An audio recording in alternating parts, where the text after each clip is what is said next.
Good morning student. आज नया chapter metallurgy और आपके एग्जाम के लिए बहुत इंपॉर्टेंट है और सब कुछ दिया हुआ है। आयरन का एक्सट्रैक्शन, जिंक का एक्सट्रैक्शन, लेकिन आपके एग्जाम के लिए थोड़ा सा ही पढ़ना है, वो भी एल्युमिनियम के बारे में।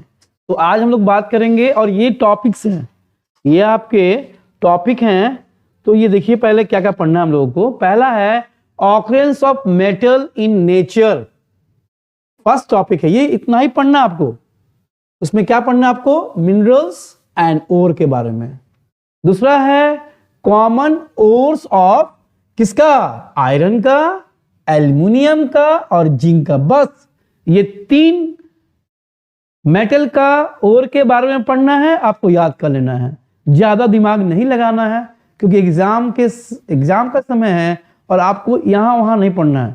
टू द पॉइंट पढ़िए कि नंबर आपको आ जाए, और बाकी तो आपके पास 10th के बाद है ही, तो जितना नॉलेज हो आप एक्वायर कीजिए। उसके बाद क्या है यहाँ पे?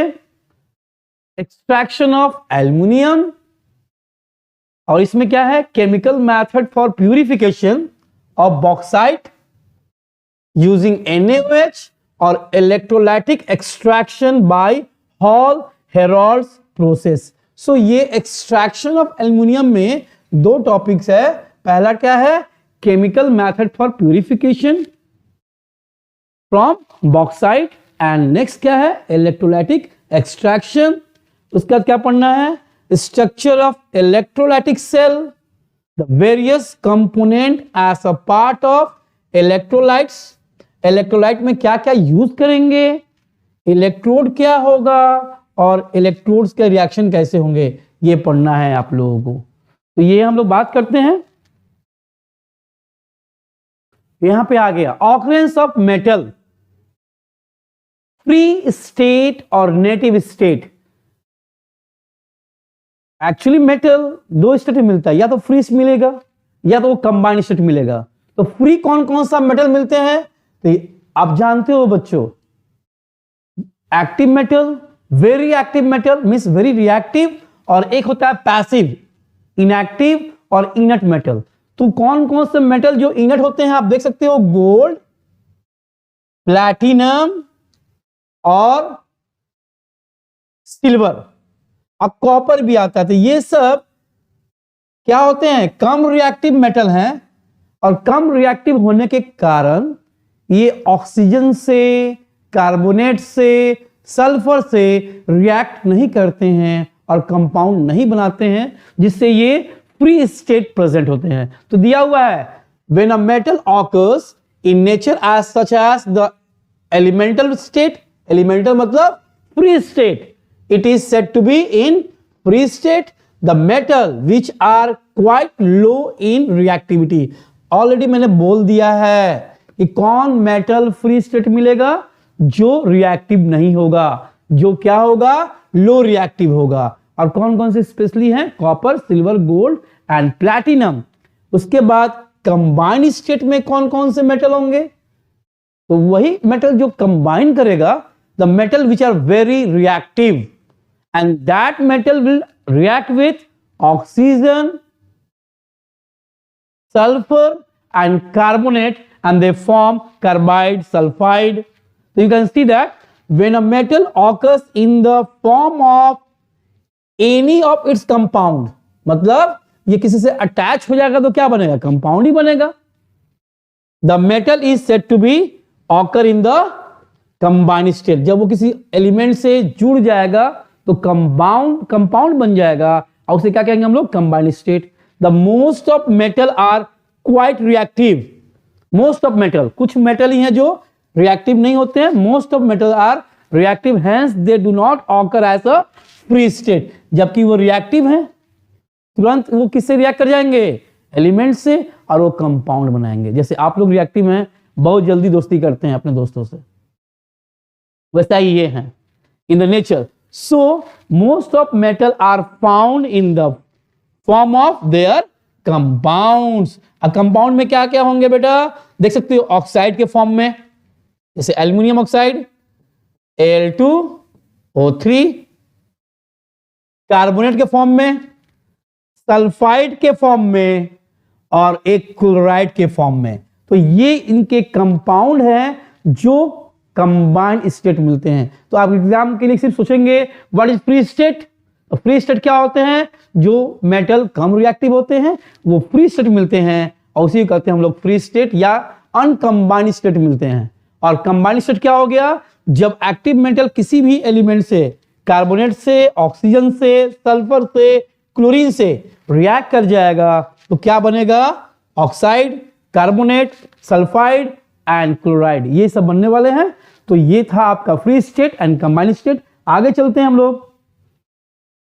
मेटलर्जी तो कुछ नहीं, मेटल को निकालना मिनरल से, ओर से, यानी अर्थी पार्टिकल से मेटल को निकालना क्या करते हैं? मेटलर्जी। तो metallurgy it is the field of science which deal with the extraction of metal from ore which are naturally found in the environment. Yes my dear student, जो environment में naturally मिलता है, जैसे मान लो आप खुदाई करे, एक बड़ा सा पत्थर निकला, उसको फोड़ के उससे एल्यूमिनियम निकाल दिए, हो सकता है उसमें कॉपर का भी ओर्स हो सकता है उसमें जिंक का भी ओर्स हो। तो ये सब है और जिससे यानी extraction of metal from their particular ores is called metallurgy. You can write in a copy, extraction of metal from their ores is called metallurgy by many physical and chemical process. उसके बाद minerals, ये आपके exam में यही सिर्फ दिया हुआ है कि व्हाट इज मिनरल्स पढ़ना है। तो मिनरल्स क्या है? Minerals are naturally occurring substances of metal present in the earth crust called minerals. Naturally occurring, देखो आप देख सकते हो, आप ये ओर है, for example clay and rock pieces are the minerals of aluminium. अब ये मिनरल्स जो है आप देख सकते हो सकता है इस मिनरल्स में अर्थी पार्टिकल्स हो, मिट्टी हो, कंकड़ हो सकता है इस मिनरल्स में एल्यूमिनियम का भी पार्ट हो, जिंक का भी पार्ट हो, कॉपर का भी पार्ट हो, यानी पार्टिकुलर मेटल नहीं है, सबका मिक्सचर हो सकता है।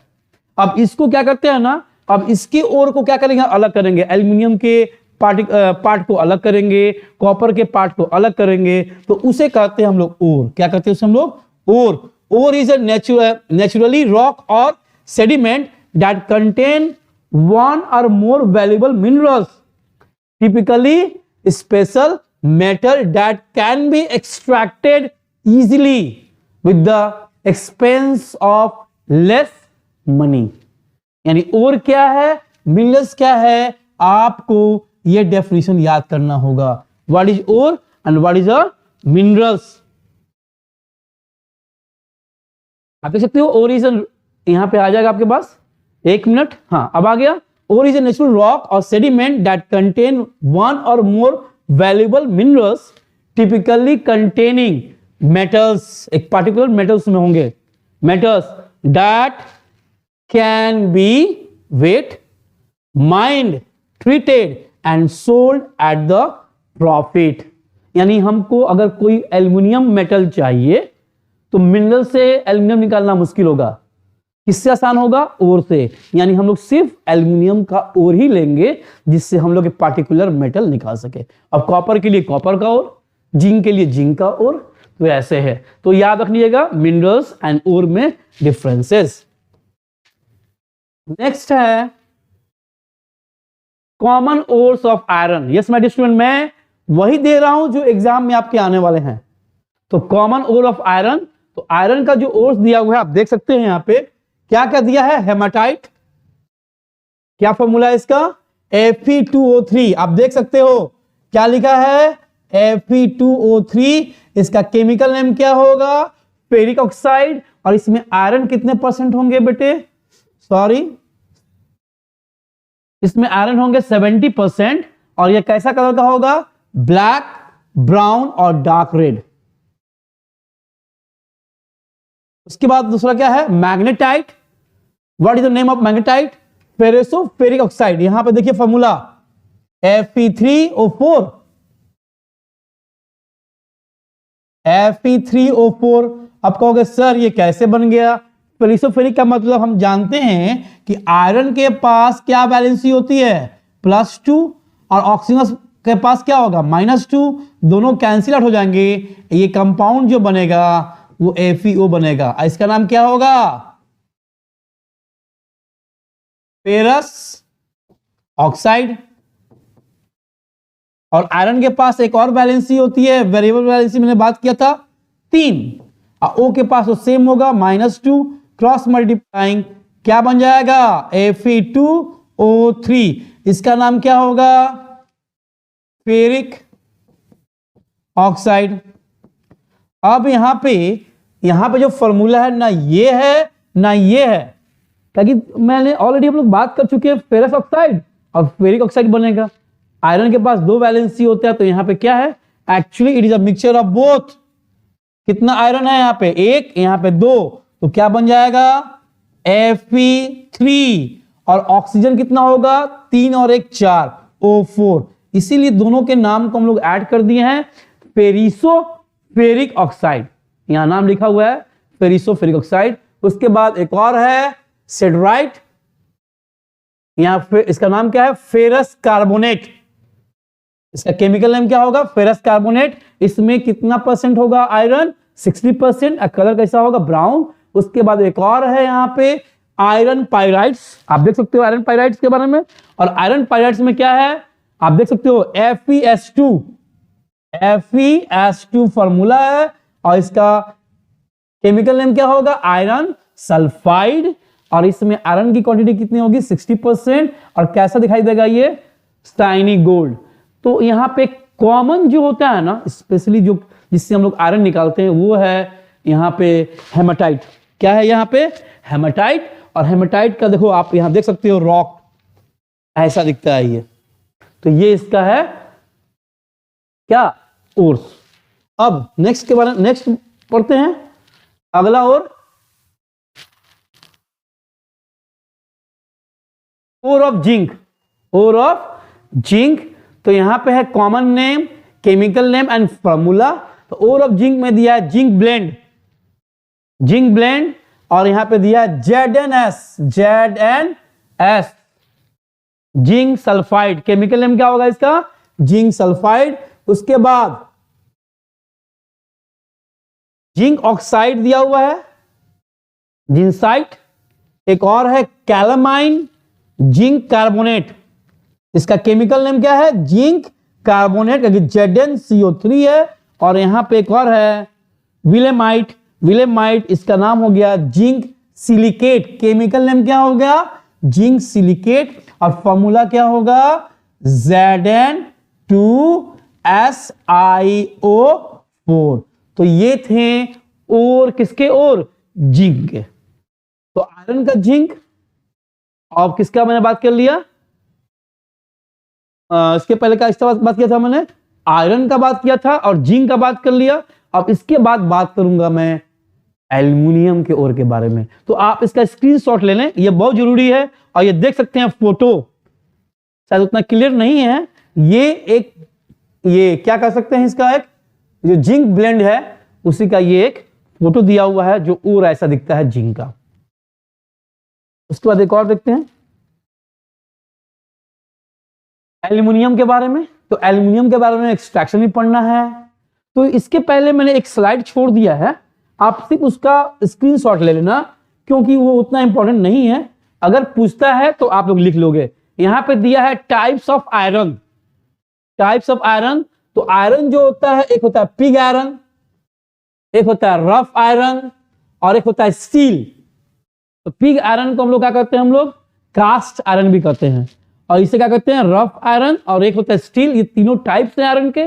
और इसमें बनता कैसे है तो यहां आप देख सकते हो आयरन कार्बन और इंप्यूरिटीज इसमें बहुत कम होते हैं 2% होते हैं मात्र। इसका ये प्रॉपर्टीज दिया हुआ है, आप स्क्रीनशॉट ले लेना क्योंकि मैं नहीं जा रहा हूं इसको पढ़ने। ये बहुत इजी है और याद करने के लिए है। स्क्रीनशॉट ले लीजिएगा और आप याद कर लीजिएगा। उसके बाद एक और है रफ आयरन। ये ऑलमोस्ट क्या होते हैं प्योर होते हैं। इसमें कार्बन कितना होता है 0.1% टू 0.25%। इसमें इंप्यूरिटी नेग्लिजिबल। और इसका प्रॉपर्टीज यहां दिया है soft tough malleable ductile. Already we have discuss in our lower classes. उसके बाद स्टील। तो स्टील सबको ही आजकल जान रहा कि स्टील का कितना वास्ट यूज है हमारे लाइफ में। तो यहां पे क्या है less pure than rough iron. ये रफ आयरन से क्या है लेस प्योर है। इसमें कार्बन कितना परसेंट है 0.1% to 1.7%। Important from for the steel are mild steel 0.1, इसमें ये दिया हुआ है, एंड हार्ड स्टील। एक माइल्ड स्टील हो गया, एक क्या हो गया, हार्ड स्टील। और हार्ड स्टील में और माइल्ड स्टील में क्या चीज का डिफरेंस है? दोनों में डिफरेंस है कार्बन का। एक में 0.1% टू 0.5% है, एक में क्या है 0.5 टू 1.7% है। और ये हार्डनेस, ये क्या क्या दिया हुआ है, आप इसका स्क्रीनशॉट ले लो, ये आपको काम देगा।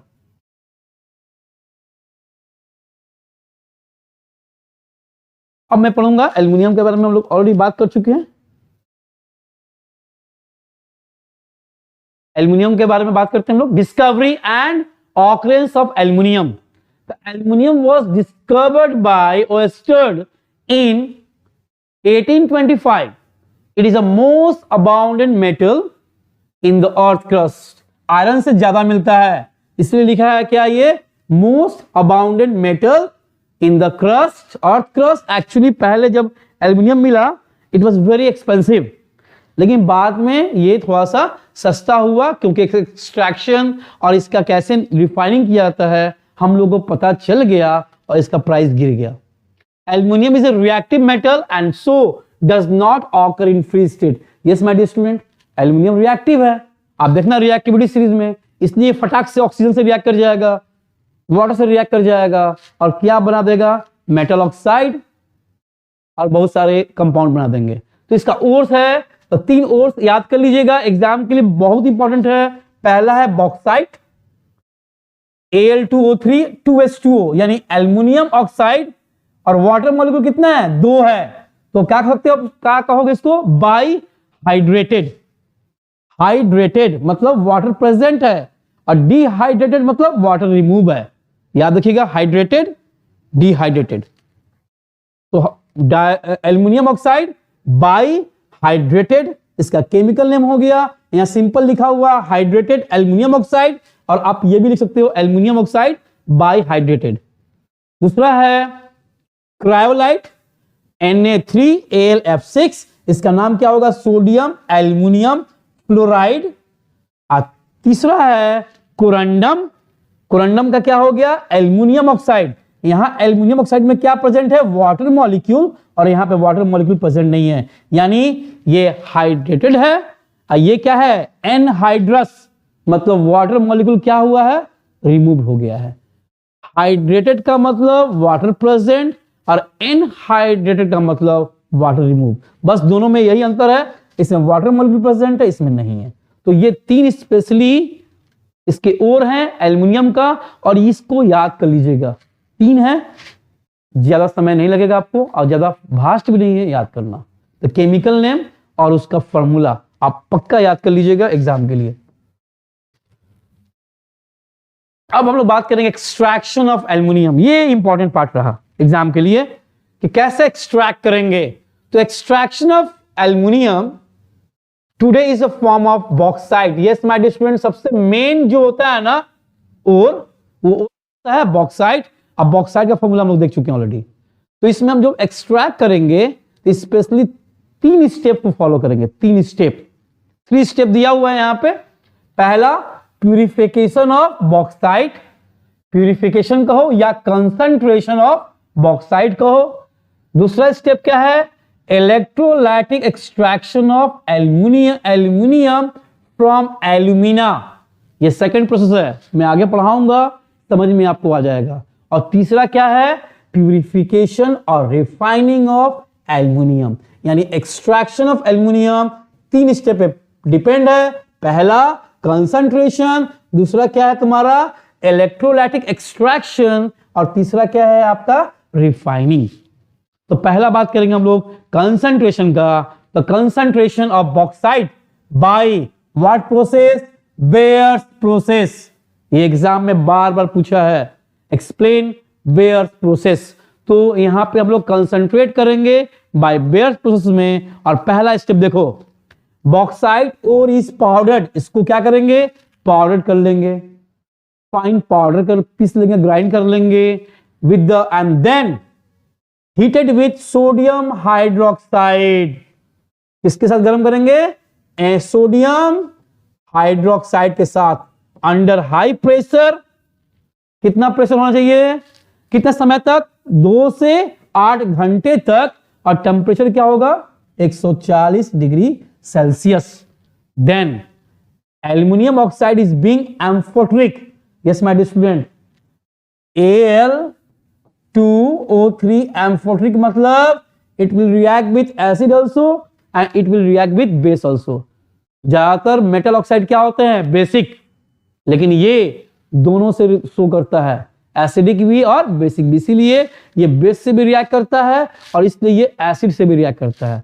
तो यहां पे देखो, एल्युमिनियम ऑक्साइड Al2O3 को गरम करेंगे तो वाटर मॉलिक्यूल तो रिमूव होगा ही, साथ में ये किससे रिएक्ट कर जाएगा? बेस से, NaOH से। तो सोडियम हाइड्रोक्साइड जब एल्युमिनियम से रिएक्ट करेगा तो NaAlO2 क्या बनेगा?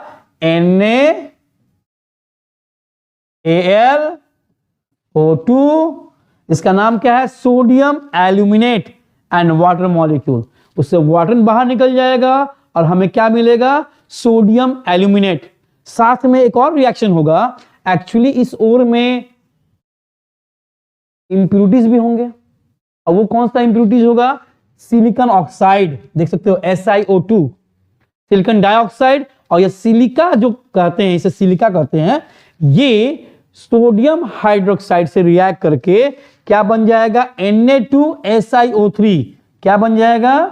Na2SiO3। इसका नाम है सोडियम सिलिकेट। अब सोडियम सिलिकेट बन गया, यानी इसका इंप्यूरिटीज क्या हो गया? Removed out. और हमें क्या मिला? Sodium aluminate. जो भी काम है, पहला काम खत्म।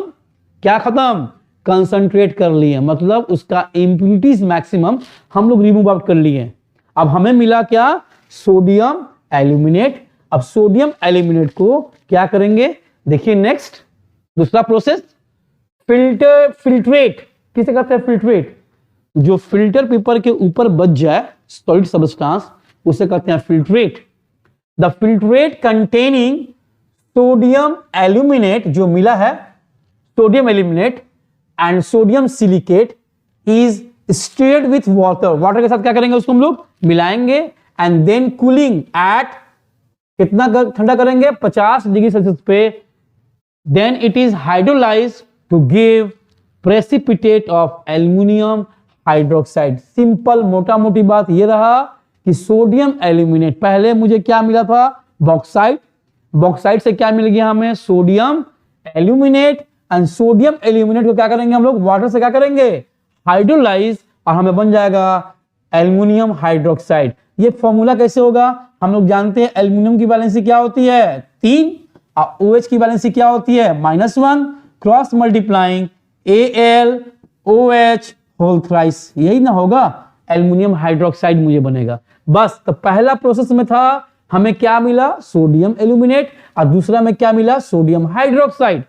अब ये सोडियम हाइड्रोक्साइड फिर यहां यूज करेंगे थर्ड प्रोसेस में। Sodium hydroxide is then filtered, wash with water. इसको फिल्टर करेंगे, धोएंगे, then dried and then heated. इसको धोएंगे, साफ करेंगे, छानेंगे, तब उसको क्या करेंगे? गर्म करेंगे। तो ये एल्यूमिनियम हाइड्रोक्साइड को जब गर्म करेंगे, कितना डिग्री सेल्सियस? 1000 डिग्री सेल्सियस पे, तो ये टूट जाएगा। Al2O3 क्या बन जाएगा? Al2O3, aluminium oxide, alumina and water molecule. तो 3 प्रोसेस। पहला क्या था? बॉक्साइड से हमें क्या मिला? सोडियम एल्यूमिनेट, उसका था ये प्रोडक्ट। सोडियम एल्यूमिनेट से क्या मिला मुझे? Sodium aluminium hydroxide. और एल्यूमिनियम हाइड्रोक्साइड से हमें क्या मिला? Aluminium oxide. मुझे यही चाहिए था।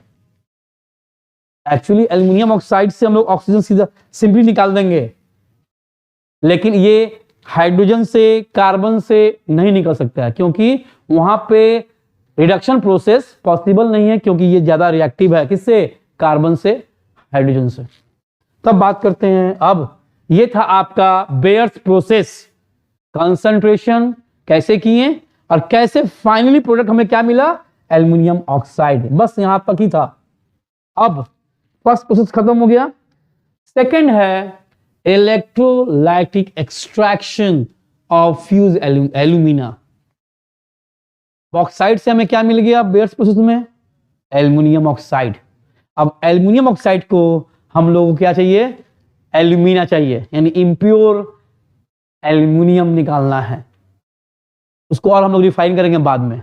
The aluminium being a comparatively high in the electrochemical series. Yes, electrochemical series में ये कार्बन से हाइड्रोजन से ऊपर है।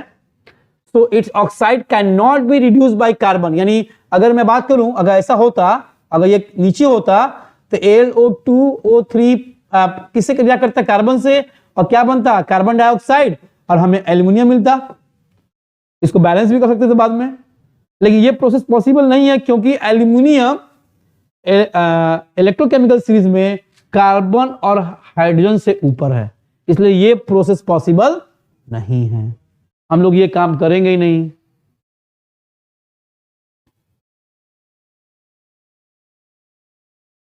तो यहां पे है, यहां पे can not be reduce by carbon, carbon monoxide, hydrogen. It has to be done या extracted by electrolysis, and this process is done by Hall-Héroult process।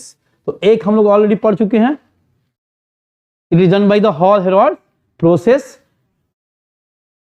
इसके पहले जो बात की हम लोग वो था रिफाइनिंग कंसंट्रेशन। यहां क्या बात कर रहे हैं हम लोग? Hall-Héroult process. आप देख लीजिएगा। अब यहां पे क्या करेंगे? यहां पे ये हम लोग सेल लेंगे। ये सेल है, स्ट्रक्चर याद कीजिएगा, एग्जाम में ऐसे बना दीजिएगा। सेल लेंगे और सेल के ये कंटेनर जो होगा मेटल का होगा, लेकिन इसके पास लाइनिंग जो होगा ना, ये लाइनिंग ब्लैक वाला, ये लाइनिंग किसका बना होगा? कार्बन का। किसका बना होगा? कार्बन का। याद रखिएगा, कार्बन का बना होगा। तो ये सब कार्बन है, और ये कौन चार्ज कैरी करेगा? Negative charge. और यहां पे एक और सर्किट लगाएंगे, ये जो इलेक्ट्रोड डालेंगे ये बिहेव करेगा कैसी का? पॉजिटिव चार्ज का। कोई भी सेल में एक नेगेटिव होता है, क्या होता है? पॉजिटिव। तो यहां पे ये जो नीचे का पार्ट है वो क्या बात करेगा? क्या काम करेगा? नेगेटिव का। ये क्या काम करेगा? पॉजिटिव का। और इसमें हम लोग ले लेंगे मोल्टेन स्टेट ऑफ जो मुझे मिला है एल्युमिनियम ऑक्साइड आफ्टर कंसंट्रेशन। तो वहां पे ले लेंगे मोल्टेन स्टेट में। लेकिन एक्चुअली वो एल्युमिनियम ऑक्साइड का बॉइलिंग पॉइंट बहुत ज्यादा होता है, तो उसमें क्या करते हैं ना, उसका बॉइलिंग पॉइंट घटाने के लिए क्रायोलाइट मिलाते हैं, फॉस्फार मिलाते हैं। तो यहां पे दिया है इलेक्ट्रोलाइट कौन कौन सा यूज करेंगे, यहां देख सकते हो, ये आप नोट्स भी हो गया इलेक्ट्रोलाइटिक एक्सट्रैक्शन का। इलेक्ट्रोलाइटिक यूज कौन कौन सा यूज करेंगे? प्योर एल्यूमिना जो मैं मिला है उसमें क्या मिलाएंगे? क्रायोलाइट, एल्युमिनियम फ्लोराइड या कैल्शियम फ्लोराइड। एल्युमिनियम फ्लोराइड लगाओ या कैल्शियम फ्लोराइड, इसे कहते हैं फॉस्फार, CaF2। ये सब का काम क्या क्या है मैं बताऊंगा। The mixture fuse at 950। इसको मिलाने का मतलब क्या हुआ कि अब ये जो मिक्सचर जो बना ना, ये जो मुझे मिला था एल्युमिनियम ऑक्साइड, इसका मेल्टिंग पॉइंट कितना होता है? यहां दिया हुआ है 2050। उतना टेम्परेचर पे क्या होगा ना, एल्युमिनियम वेपर बनकर उड़ना चालू हो जाएगा, यानी वो वेस्टेज भी होंगे। उसी को रोकने के लिए हम लोग ये मिलाते हैं क्रायोलाइट, फॉस्फार। तो यहां पे क्या है, अब इसको मिलाने से क्या होगा? Mixture fuse at 950। जो पहले पिघलता था कितना पे? 2050 पे, अब कितना पे पिघल जाएगा? 950 पे। The molten mixture is good conductor of electricity. जो ये फ्यूज एल्यूमिना Al2O3 जो पिघला हुआ एल्युमिनियम ऑक्साइड होता है वो कंडक्ट नहीं करता है करंट। और जब करंट कंडक्ट नहीं होगा तो आसानी से इलेक्ट्रोलाइसिस नहीं होगा और ये Al2O3 का डिकम्पोजिशन नहीं होगा। तो वो कंडक्टिविटी, करंट को बढ़ाने के लिए क्या मिलाते हैं हम लोग? ये इलेक्ट्रोलाइट्स। और उसके बाद क्या है? Calcium fluoride help in the mobility of fuse mixture. Mobility मतलब करंट का और आयन का मूवमेंट बढ़ाता है ये फॉस्फार। तो ये आप याद रखिएगा, तीनों का, तीनों ये पॉइंट याद रखिएगा कि क्या प्रॉफिट है, क्या बेनिफिट है ये इलेक्ट्रोलाइट मिलाने से, एग्जाम में लिख दीजिएगा आपको। उसके बाद ये क्या होता है, आयोनाइजेशन ऑफ क्रायोलाइट एंड फॉस्फार। ये जो हम लोग एक्स्ट्रा मिलाए हैं, ये तो मुझे मिला था कंसंट्रेशन के बाद, ये जो मिलाए हैं ये टूटते हैं आयंस में, Na+, sodium, aluminium, fluorine, fluoride, not fluorine, क्या मिलेगा यहाँ पे, फ्लोराइड, क्योंकि फ्लोरीन अगर अकेले है तो फ्लोरीन, अगर फ्लोरीन पे माइनस हो गया तो क्या हो गया, फ्लोराइड। यहाँ पे कैल्शियम फ्लोराइड टूटेगा तो Ca पे +2 और F पे -4, तो ये आयंस बढ़ गए। जितना ही आयंस ज्यादा होगा कैटायन या एनायन, कंडक्टिविटी उतना ही क्या होगी, ज्यादा होगी, यानी कंडक्टिविटी बढ़ाता है। यानी 3 फायदा, एक तो उसका मेल्टिंग पॉइंट घटा दिया, दूसरा एल्युमिनियम को वेपर बनने से बचा दिया, यानी वेस्टेज ऑफ एल्युमिनियम बच गया, दूसरा conductivity of electrolytic cell is increased by adding this electrolyte. इसीलिए हम लोग ये मिलाते हैं, एग्जाम में पूछेगा आप लिख देंगे। उसके बाद नेक्स्ट है, अब मैं समझाऊंगा सेल रिएक्शन कैसा होगा। तो यहां पे लिखा था ओवरऑल सेल रिएक्शन, तो यहां पे ये कौन चार्ज है, नेगेटिव चार्ज, और ये कौन चार्ज है, पॉजिटिव चार्ज। तो यहां पे ये आप फोटो बनाने के बाद सेल रिएक्शन ये लिखिएगा, बुक का नहीं लिखिएगा। अब देखिए यहां पे हम लोग क्या लिए थे, Al2O3, तो ये टूटेगा तो एल्युमिनियम पे क्या चार्ज होगा, +3, क्योंकि 3 लूज करेगा, और ऑक्सीजन पे क्या चार्ज होगा, -2। ये 2 चार्ज बनेंगे, कैटायन और एनायन। अब बताओ ये प्लस वाला कहां पे जाएगा, माइनस के पास कि प्लस के पास, जाहिर सी बात है अपोजिट चार्ज अट्रैक्ट, तो यहां पे प्लस वाला जाएगा नेगेटिव के पास। और जानते हो नेगेटिव को क्या कहते हैं हम लोग, कैथोड, और कैथोड पे हमेशा क्या होता है, रिडक्शन, और एनोड पे क्या होता है हमेशा, ऑक्सीडेशन। ऑक्सीडेशन याद रखना हमेशा एनोड पे होगा, यानी एनोड पे ऑक्सीडेशन का मतलब लूजिंग ऑफ इलेक्ट्रॉन।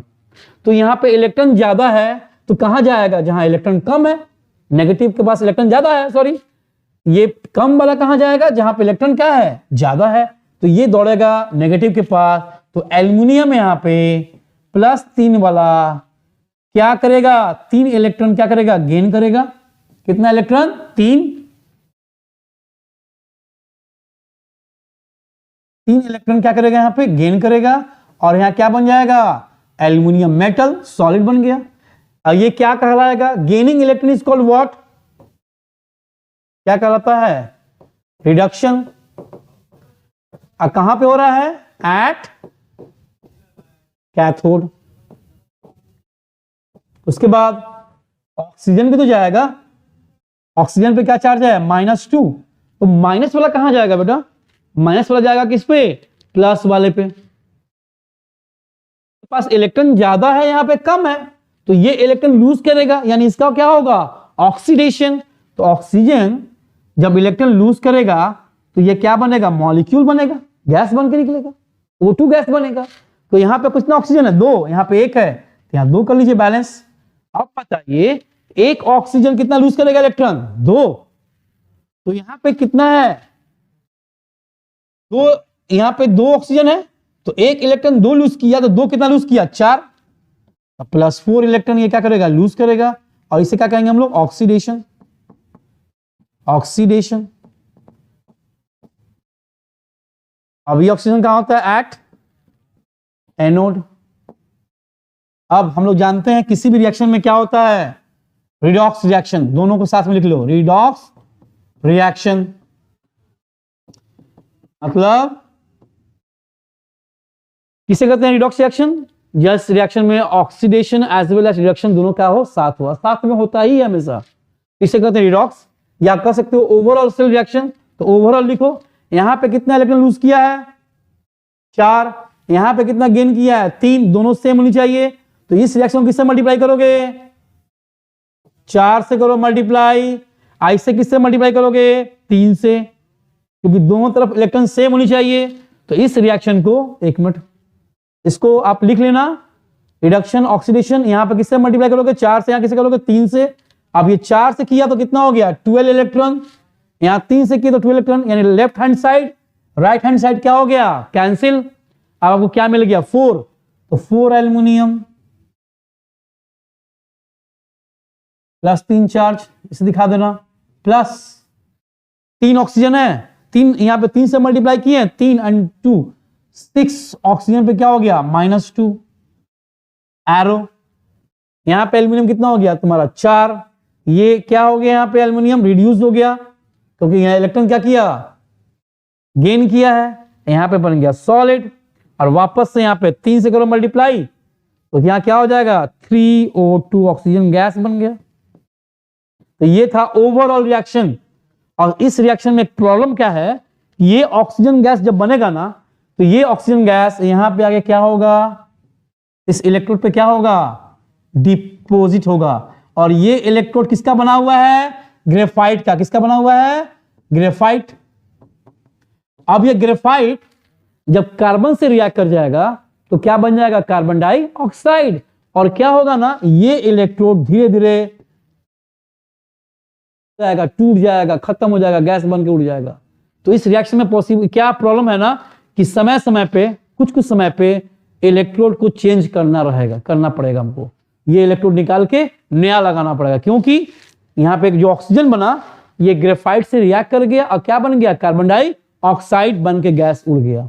तो समय समय पर जब ये इलेक्ट्रोड खत्म हो जाएगा तो फिर से हमें क्या लगाना पड़ेगा, नया इलेक्ट्रोड। तो ये समझ लीजिए और एग्जाम में अपने हिसाब से एक्सप्लेन कर दीजिएगा। और ये लिखने के बाद ये सेल रिएक्शन लिख दीजिएगा, दैट्स इट, ये काफी हो गया आपके लिए था ये एक्सट्रैक्शन। मुझे यहां क्या मिला, एल्युमिनियम।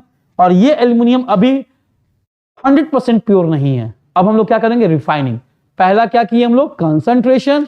दूसरा क्या किए हम लोग, extraction by electrolysis process in Hall Heroult's process, हम लोग बात की थी इसके पहले। अब हम लोग बात करेंगे रिफाइनिंग। तो refining of aluminium by hoops.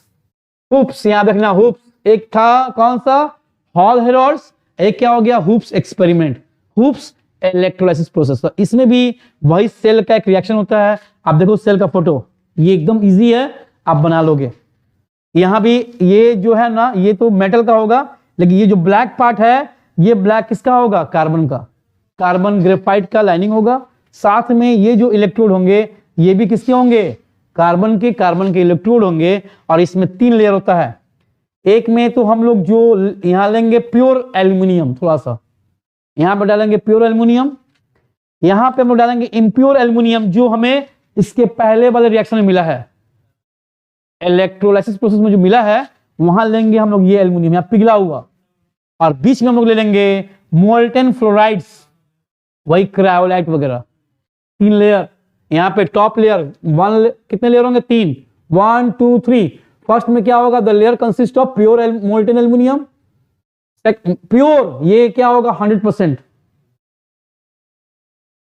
Middle layer में क्या होगा, this layer consist of fuse mixture of fluoride NaAl cryolite, जो हम लोग लिए थे इलेक्ट्रोलाइट में, क्रायोलाइट एंड फॉस्फर, वो वाले होंगे। और बॉटम में क्या होगा, this layer consist of molten impure aluminium containing impure. इसमें ये हम लोग लेंगे इम्प्योर, जिसके पहले मुझे मिला एल्युमिनियम वो 100% नहीं है, 65% 80% होगा। तो उसमें भी इम्प्योरिटीज होंगे। कौन कौन से होंगे उसमें, कॉपर होगा, आयरन होगा, सिलिकॉन होगा, उसको रिमूव करना है। तो ये इसको लेंगे हम लोग नीचे, ये इस पार्ट को लेंगे नीचे, ऊपर लेंगे प्योर वाले को, और नीचे ये क्या मिडिल वाले को कहां ले लेंगे, यहां पे। अब जैसे यहां पे करंट हम लोग पास करेंगे यहां पे देखना, ये दिया हुआ है फनल, इसके थ्रू हम लोग डालेंगे इम्प्योर, जो मुझे एल्युमिनियम मिला है इलेक्ट्रोलाइटिक रिफाइनिंग, वो क्या कहते हैं एक्सट्रैक्शन में, उसको यहां से डालेंगे तो रिएक्शन होगा। अब क्या होगा, यहां का एल्युमिनियम जैसे रिएक्शन होगा, ये प्लस वाला कहां जाएगा, माइनस के पास अट्रैक्ट होगा, ऊपर जाएगा। ये एल्युमिनियम यहां पर अट्रैक्ट होगा। जब यहां का एल्युमिनियम यहां अट्रैक्ट होगा तो हो सकता है ये कहेगा कि नहीं, मेरा एल्युमिनियम कम हो गया, जितना मेरा एल्युमिनियम गया है उतना एल्युमिनियम मुझे चाहिए। तो क्या करेगा, ये जो पार्ट है मोल्टेन, ये जो है मोल्टेन Na3AlF6, ये जो क्रायोलाइट है, ये कहेगा नहीं मेरा एल्युमिनियम निकल गया, मुझे एल्युमिनियम चाहिए, तो ये पार्ट क्या करेगा ना, इससे एल्युमिनियम खींचेगा इसमें, यानी धीरे धीरे इससे एल्युमिनियम इसमें घुसेगा और इसका एल्युमिनियम कहां जाएगा, ऊपर। हम लोग क्या करेंगे ना, इस पार्ट से एक पतला होल होता है जिससे जो एल्युमिनियम यहां मिला, यहां पे जो एल्युमिनियम आया ना, ये प्योर एल्युमिनियम है, प्योर मोल्टेन एल्युमिनियम है, इसको निकालते रहेंगे। अब इसका एल्युमिनियम ऊपर आते रहेगा और ये क्या करेगा, अपना एल्युमिनियम किससे मांगेगा, नीचे वाले लेयर से। धीरे धीरे करते करते जितना भी इंप्योर एल्युमिनियम का था, ये कहां ट्रांसफर हो जाएगा, मिडिल लेयर में, और मिडिल लेयर से कहां ट्रांसफर हो जाएगा, अपर लेयर में। और हमें जो यहां पे एल्युमिनियम मिलेगा वो क्या मिलेगा, 99.9% एल्युमिनियम मिलेगा। तो याद रखिएगा, यहां पे जो है थोड़ा सा हम लोग लेंगे प्योर एल्युमिनियम कि रिएक्शन कैरिड आउट हो, रिएक्शन कंटिन्यू हो जाए। उसके बाद ज्यादा अमाउंट किसका लेंगे हम लोग, बॉटम लेयर का और इलेक्ट्रोलाइट का। तो इसका एल्युमिनियम यहां ट्रांसफर होगा। अब इसके एल्युमिनियम को कंप्लीट करने के लिए कहां से एल्युमिनियम सप्लाई होगा, नीचे से। अब यहां पे होगा और यहां से जब यहां पे आएगा और यहां से यहां आएगा, तो एल्युमिनियम लोग निकालते रहेंगे। एक समय ऐसा आएगा कि यहां का एल्युमिनियम क्या हो जाएगा, खत्म, रिएक्शन क्या हो जाएगा, स्टॉप। और जब रिएक्शन रुक गया तो यहां पे एल्युमिनियम हम लोग क्या करेंगे, निकाल लेंगे जितना भी निकलना था, और वो हमें मिलेगा 99.9% एल्युमिनियम। तो ये था हमारा एक्सट्रैक्शन ऑफ एल्युमिनियम। तो माय डियर स्टूडेंट, अब हम लोग को यूजेस, इसका प्रॉपर्टी नहीं पढ़ना है, आपके एग्जाम के लिए इतना ही था। ओर्स ऑल हेरोल्ड प्रोसेस एक था, एक हुप एक्सपेरिमेंट था, एक कंसंट्रेशन पढ़ चुके हैं, और इलेक्ट्रोलाइटिक रिफाइनिंग पढ़ लिए हैं। तो आप लोग इसको ध्यान से लिखिए और पढ़िए, कमेंट कीजिए कि कहां कहां प्रॉब्लम है, और नेक्स्ट वीडियो में कौन सा बनाऊं, प्लीज आप कमेंट करें।